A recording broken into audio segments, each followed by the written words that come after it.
हरे कृष्णा। आप सभी का दिन शुभ और मंगलमय हो। इससे पहले की कथा सुनने के लिए आप सभी का बहुत बहुत धन्यवाद। आज सुनिए माघ मास महात्म्य में आगे की कथा। श्री सूत जी कहते हैं, तब से लेकर वह स्थान तीनों लोकों में उत्तम तीर्थ के रूप में विख्यात हो गया, जो धर्म, अर्थ, काम और मोक्ष चारों पदार्थों को देने वाला है। जो मनुष्य श्रद्धा युक्त मन से वहां रहकर मृत्यु को प्राप्त होता है, वह अगर पापाचारी भी हो तो भी मोक्ष को प्राप्त होता है। कीट, पक्षी, पतंग, पशु और मृग आदि जितने जंतु हैं, वे भी वहां मरने पर निश्चय ही भगवान शिव के लोक में जाते हैं। जो श्रद्धा से पवित्र किए हुए मन के द्वारा वहां स्नान करते हैं, वे स्वर्ग लोक में जाते हैं। फिर विश्वामित्र मुनि ने उस तीर्थ का उत्तम महात्म्य देखकर कुरुक्षेत्र छोड़कर वहीं निवास किया, और अन्यान्य शांत स्वभाव वाले मुनि भी दूसरे दूसरे तीर्थों का त्याग कर बहुत दूर दूर से वहीं पर आ गए और वहीं आश्रम बनाकर रहने लगे। इस प्रकार उस तीर्थ के प्रभाव से सभी मनुष्य स्वर्ग को जाने लगे। तब कोई भी न यज्ञ करता था, न व्रत, न दान देता था और न दूसरे किसी तीर्थ का ही दर्शन करता था। केवल उसी एकमात्र तीर्थ में एकाग्रचित्त होकर लोग स्नान करते और फिर उत्तम विमान पर चढ़कर स्वर्गलोक में चले जाते थे। उस समय स्वर्गलोक मनुष्यों से भर गया। श्रेष्ठ देवताओं से स्पर्धा करने वाले मनुष्यों द्वारा स्वर्ग को भरपूर हुआ देखकर संवर्तक वायु ने देवराज इंद्र की आज्ञा पाकर पृथ्वी तल पर स्थित उस हाटकेश्वर क्षेत्र को चारों ओर से धूल से ढक दिया। इस प्रकार वह तीर्थ भूमि केवल स्थल मात्र रह गई। इसके बाद सभी तरफ यज्ञ आदि सत्कर्म होने लगे, जो कि बहुत समय से रुके हुए थे। फिर पाताल से नागलोक बिल के मार्ग से मर्त्यलोक में आते, पृथ्वी पर सभी ओर घूमते और यहाँ के भोगों का इच्छानुसार भोग करके फिर उसी मार्ग से अपने निवास स्थान को लौट जाया करते थे। इससे वह स्थान इस पृथ्वी पर नागबिल के नाम से विख्यात हुआ। एक समय वज्र के द्वारा वृत्तासुर का वध करने से इंद्र को ब्रह्म हत्या लग गई। तब उनको इसका बड़ा दुख हुआ। इस प्रकार दुख को प्राप्त हुए इंद्र एक पर्वत पर चढ़कर मृत्यु का निश्चय करके वहां से अपने शरीर को नीचे गिराना ही चाहते थे कि तभी आकाशवाणी हुई, इंद्र, ऐसा दुस्साहस ना करो। इस पाप से शुद्ध होने के लिए सावधान होकर इस उपाय को सुनो। हाटकेश्वर क्षेत्र में जहां भगवान शिव स्वयं विराजमान है, वहां जाओ और वहां जिस बिल के मार्ग से नागलोक इस पृथ्वी पर आते जाते हैं, उसी मार्ग से तुम भी पाताल में प्रवेश करो और वहां पाताल गंगा में स्नान करके हाटकेश्वर महादेव की पूजा करो। इससे तुम अवश्य ही पाप से मुक्त हो जाओगे। ये आकाशवाणी सुनकर देवराज इंद्र शीघ्र ही उस क्षेत्र में गए और नागबिल के मार्ग से पाताल में प्रवेश करके वहां की गंगा में स्नान किया। स्नान करने के बाद हाटकेश्वर लिंग का पूजन किया। इससे क्षण मात्र में ही उनका शरीर निर्मल हो गया, पाप रहित हो गया और तेज बढ़ गया। उसी समय ब्रह्मा, विष्णु आदि सब देवता वहां आए और अत्यंत प्रसन्न होकर पाप मुक्त इंद्र से इस प्रकार कहने लगे, देवराज, तुम ब्रह्महत्या से मुक्त होकर परम पवित्र हो गए हो, इसलिए आओ हम साथ ही स्वर्गलोक को चले। फिर सभी देवता स्वर्गलोक की ओर चले गए। इंद्र को फिर से देवताओं का राज्य प्राप्त हुआ और स्वर्ग में वृत्तासुर के मारे जाने से बड़ा भारी उत्सव मनाया गया। जो कोई मनुष्य एकाग्रचित्त होकर माघ के महीने में भक्ति पूर्वक इस प्रसंग का कीर्तन और श्रवण करता है, वह जरा मृत्यु से रहित परम धाम को प्राप्त हो जाता है। श्री सूत जी कहते हैं, फिर देवगुरु बृहस्पति जी ने इंद्र से कहा कि देवराज, पृथ्वी पर हिमालय नाम से विख्यात एक पर्वत है। उसके 3 पुत्र हैं, मैनाक, नंदीवर्धन और रक्तश्रृंग। उनमें से तीसरे पुत्र रक्तश्रृंग को लेकर आओ और उसी के द्वारा नागलोक के इस बिल को भर दो। बृहस्पति जी का ये वचन सुनकर इंद्र हिमालय पर्वत पर गए। वहां उन्होंने हिमाचल से उनके पुत्र को मांगा। हिमाचल ने उनकी आज्ञा शिरोधार्य की और पुत्र को उनके साथ जाने की आज्ञा दे दी। तब रक्तश्रृंग बोला, पिताजी, मेरे दोनों पंख तो इन्हीं इंद्र ने काट डाले हैं, इसलिए अब मुझ में यहाँ से जाने की शक्ति नहीं है। ये मुझे ले जाने का विचार छोड़कर कोई दूसरा उपाय सोचें। इंद्र बोले, रक्तश्रृंग, मैं तुम्हें अपने हाथों पर रखकर ले चलूंगा। वहां भी तुम्हारे ऊपर हरे भरे शोभा संपन्न वृक्ष ही उत्पन्न होंगे। तुम्हारे सब और पुण्य तीर्थ और देव मंदिर बनेंगे। मुनियों के आश्रम बनेंगे। उस भूमि में पापी पुरुष भी तुम्हारा दर्शन पाकर तृप्त हो जाया करेंगे। इसलिए तुम मेरे साथ शीघ्र चले चलो। यदि आनाकानी करोगे तो इसी वज्र से तुम्हारे सैकड़ों टुकड़े कर दूंगा। देवराज की बात सुनकर रक्तशृंग डर गया और सहसा वहां जाकर उस नागबिल में घुस गया। इस प्रकार हिमवान कुमार रक्तशृंग को उस बिल पर बिठाकर इंद्र ने कहा, तुम मुझसे कोई वर मांगो। रक्तशृंग नामक पर्वत बोला, देवेश, मेरे लिए यही वरदान है कि मुझ पर आप संतुष्ट हैं। मैं आपकी कृपा से सुखी हूं। इंद्र बोले, स्वप्न में भी मेरा दर्शन व्यर्थ नहीं जाता, और फिर साक्षात दर्शन होने पर भला कैसे निरर्थक होगा। तब रक्तशृंग ने कहा, देवराज, अगर आप मुझ पर प्रसन्न हैं, मुझे वर देना ही चाहते हैं, तो यही वर दीजिए कि मेरा संपूर्ण ऐश्वर्य सदा ब्राह्मणों के ही काम में आए। इंद्र बोले, चमत्कार नाम से विख्यात एक राजा होंगे, जो तुम्हारे शिखर पर ब्राह्मणों के रहने के लिए एक नगर स्थापित करेंगे।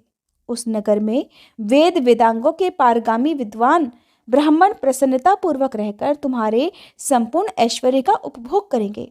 और चैत्र कृष्ण चतुर्दशी को मैं स्वयं तुम्हारे शिखर पर आकर हाटकेश्वर नाम से प्रसिद्ध भगवान शिव की पूजा करूंगा। इससे त्रिलोक में तुम्हारे प्रभाव का विस्तार होगा। अच्छा, अब मैं स्वर्ग को चलता हूँ, तुम्हारा कल्याण हो।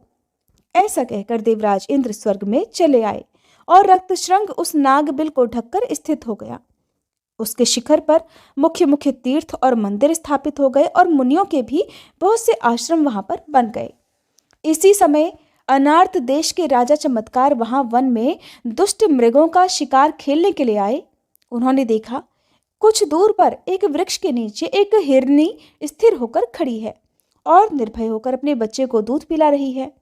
उसे देखकर राजा ने कान तक धनुष को खींचा और उसके मर्म स्थान पर बाण का प्रहार कर दिया। उस बाण से घायल होकर वह हिरनी व्यथा से पीड़ित होकर चारों ओर देखने लगी। इतने में ही थोड़ी दूर पर धनुष धारण किए राजा को देखकर वह कहने लगी, राजन, ये तुमने बड़ा अनुचित कार्य किया, जो कि छोटे बच्चे की माता मुझ दीन हिरणी का वध किया। मैं अपनी मृत्यु के लिए इतना शोक नहीं करती, जैसा कि इस दूध पीते दीन मृग छोने के लिए मुझे दुख हो रहा है। तुमने तो बड़ा निंदनीय कर्म किया है, इसलिए तुम इसी समय कोढ़ी हो जाओ। सुनकर राजा बोले, शिकार खेलना तो राजाओं का धर्म है, इसलिए अपने धर्म में लीन हुए मुझ निर्दोष को तुझे श्राप नहीं देना चाहिए।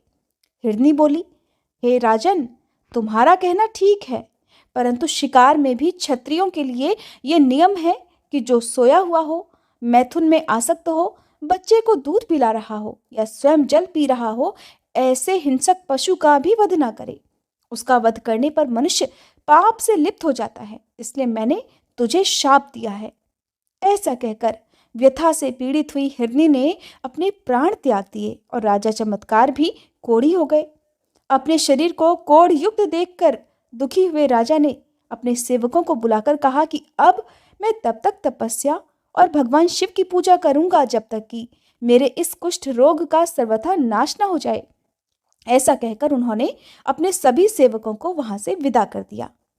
श्री सूत जी कहते हैं, फिर राजा चमत्कार तपस्या में लीन होकर भिक्षा का अन्न नियमित आहार करते हुए प्रभास आदि संपूर्ण क्षेत्रों में घूमने लगे, परंतु उन्हें कहीं भी कोई भी ऐसा मंत्र, औषधि या तीर्थ नहीं प्राप्त हुआ जिससे उनका रोग भली भांति दूर हो जाए।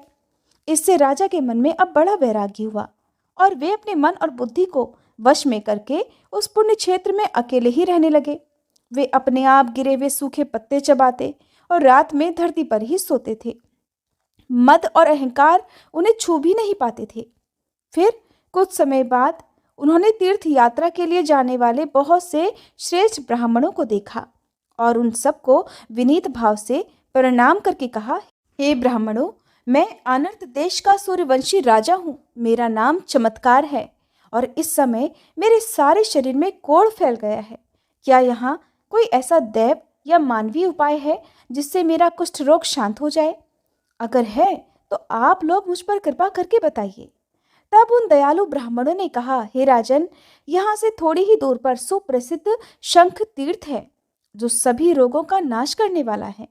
जो मनुष्य रोगग्रस्त, काने, अंधे, मूर्ख, किसी अंग से हीन या अधिक अंग वाले, कुरूप और विकृत मुख वाले हैं, वे भी चैत्र मास के कृष्ण पक्ष की आदि तिथि अर्थात चैत्र पूर्णिमा को चित्रा नक्षत्र के योग में वह स्नान करके उपवास करने पर उसी क्षण रोग से मुक्त हो जाते हैं। राजा ने पूछा, हे विप्रवरो, शंख तीर्थ का ज्ञान मुझे जैसे हो और उसकी उत्पत्ति किस प्रकार हुई है, ये सब आप लोग विस्तार पूर्वक बताइए। ब्राह्मण कहने लगे, राजन, पूर्व काल में इसी पृथ्वी पर लिखित नाम से प्रसिद्ध एक श्रेष्ठ मुनि रहते थे। वे शिंडल मुनि के पुत्र थे। उनके छोटे भाई का नाम शंख था। शंख भी अपने बड़े भाई की तरह धर्मशास्त्र के ज्ञाता थे और कंदमूल फल का आहार करते हुए सदैव तपस्या में लीन रहा करते। एक दिन शंख भूख से अत्यंत पीड़ित होकर लिखित के आश्रम पर गए। महात्मा लिखित का आश्रम उस समय सूना था, तो भी ये फल अपने ही हैं ऐसा मानकर शंख ने वहां से बहुत सारे फल तोड़ लिए और उन्हें खा लिया। उसी समय लिखित अपने शिष्य के साथ वहां आए और शंख को फल लिए हुए देखकर क्रोध करते हुए बोले कि तुमने मेरे दिए बिना ही ये फल कैसे ले लिए? क्या तुम ये नहीं समझते कि इस प्रकार बिना पूछे लेने से चोरी रूप दोष से बंध जाना पड़ता है? शंख ने सुना तो बोले, हे द्विश्रेष्ठ, आपने जो कुछ कहा है वह सत्य है। मैंने आपके सूने आश्रम से ये फल लिए हैं, इसलिए मेरे लिए चोरी का उचित दंड दीजिए ताकि मेरा इहलोक और परलोक दोनों सुखद हो सके। तब लिखित ने उसी क्षण अपने भाई शंख के दोनों हाथ कटवा दिए। हाथ कट जाने पर शंख अपने आश्रम में लौट आए। वहां उन्होंने पुनः बड़ी घोर तपस्या की। इससे संतुष्ट होकर महादेव जी ने उन्हें प्रत्यक्ष दर्शन दिया और कहा, हे ब्राह्मण, तुम कोई मनोवांछित वर मांगो। शंख बोले, देव, मेरे दोनों हाथ पुनः पहले की तरह हो जाए और ये तीर्थ भी मेरे नाम से प्रसिद्ध हो जाए। जो कोई अंगहीन, अधिकांग अथवा रोगग्रस्त यहाँ स्नान करे, वो शीघ्र ही फिर से नवीन हो जाए, नूतन निर्दोष शरीर फिर से प्राप्त कर ले।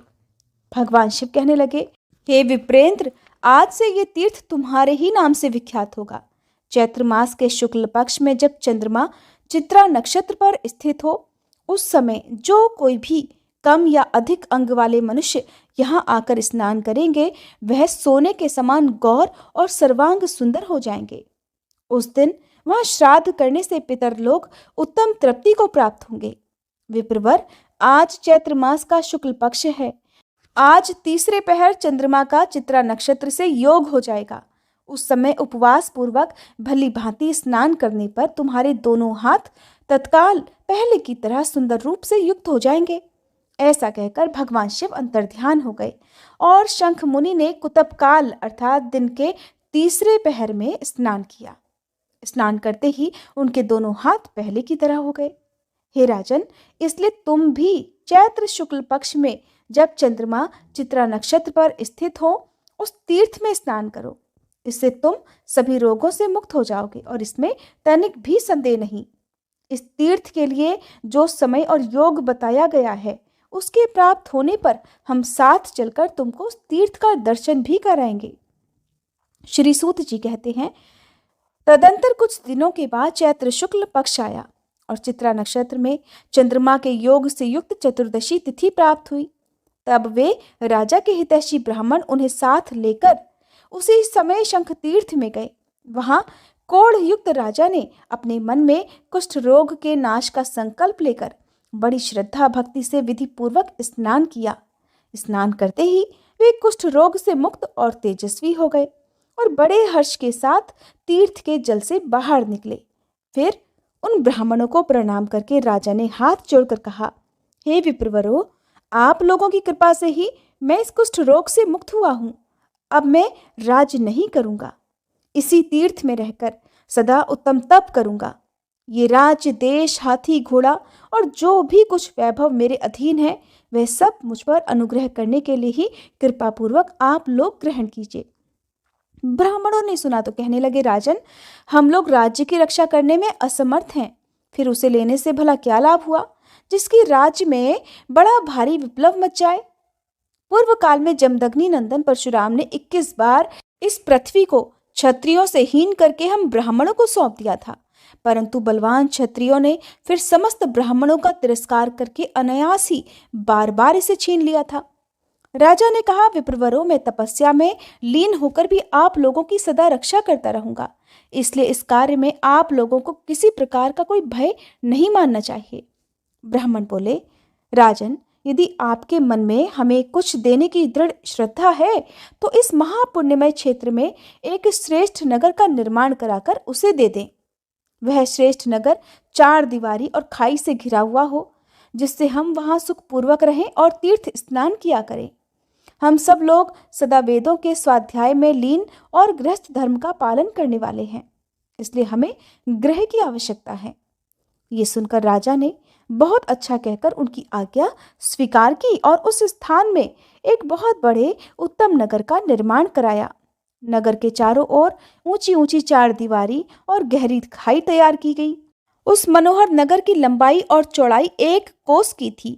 इस प्रकार उत्तम नगर का निर्माण हो जाने पर उन राजा ने ब्राह्मणों के पैर धोए और जो जैसी जैसी योग्यता वाले थे उन्हें वैसे ही गृह शास्त्रोक्त विधि से दान कर दिए। हरे कृष्णा। आज के अध्याय में बस इतना ही।